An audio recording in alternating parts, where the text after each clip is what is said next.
آج کل ایک اور بہت بڑی مصیبت ہمارے معاشرے میں نوجوانوں پر سوار ہو چکی ہے، اکٹھی 3 طلاقیں دینے والی۔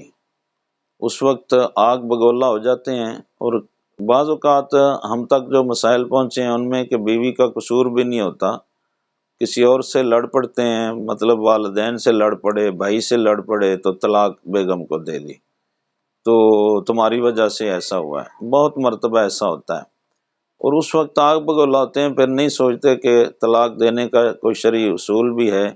جیسے نکاح کے لیے مولانا صاحب سے رابطہ کیا جاتا ہے، تو طلاق دینے سے پہلے مولانا صاحب سے رابطہ کر لیں، جی میں نے طلاق دینی ہے، میں نے بیوی کو نہیں رکھنا، تو شرعی طریقہ کیا ہے طلاق دینے کا، تو اس کے مطابق طلاق دیں، تاکہ جب آپ کا غصہ ٹھنڈا ہو جائے تو پھر آپ طلاق ہو بھی چکی ہو تو آپ کے لیے واپسی کی گنجائش ہو۔ اس وقت تو فٹافٹ 3 طلاقیں دے دیتے ہیں، اور پھر مولانا صاحب سے کہتے ہیں جی مفتی صاحب کوئی راستہ نکال دیں۔ راستہ مفتی صاحب کے پاس نہیں ہوتا، راستہ خاوند کی زبان اور اس کے قلم میں ہوتا ہے۔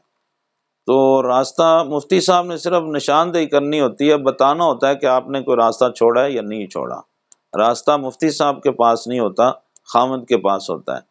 تو بہرحال شرعی طریقہ یہ ہے کہ آپ طلاق ایک دے دیں، اگر اس کو آپ کو زیادہ غصہ چڑھا ہوا ہے تو اس کو بار بار دہراتے جائیں، ایک کے لفظ کو بھی، مثلا کہ میں نے تمہیں 1 طلاق دی، 1 طلاق دی، میں نے 1 طلاق دے دی ہے، اس طرح سے آپ 1000 مرتبہ بھی بولیں گے تو پھر ایک ہی طلاق ہوگی۔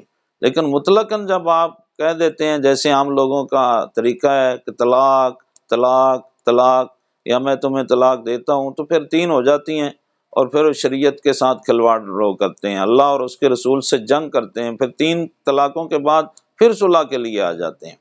یہ 1000 مرتبہ علماء بتا چکے ہیں۔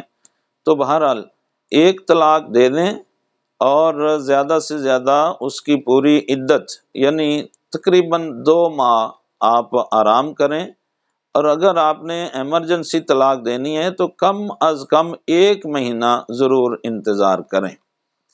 ٹھیک ہے، یہ طریقہ ہے۔ اس کے بعد پھر آپ دیکھیں، اللہ تعالیٰ فرماتا ہے قرآن شریف میں کہ اگر تم عدت کے مطابق طلاق دو گے تو اللہ دونوں فریقوں کے لیے کوئی راستہ آسان کر دے گا۔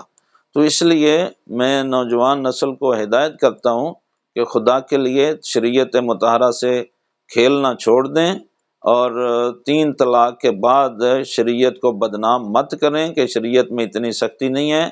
آپ میں جتنی سختی ہے شریعت میں اتنی سختی نہیں ہے، آپ شریعت کے ساتھ کھلواڑ نہ کریں۔ طلاق دینے سے پہلے کسی مفتی صاحب سے، مولانا صاحب سے پوچھ لیں، اور 1 طلاق دیں، تاکہ آپ کے لیے واپسی کی گنجائش موجود ہو۔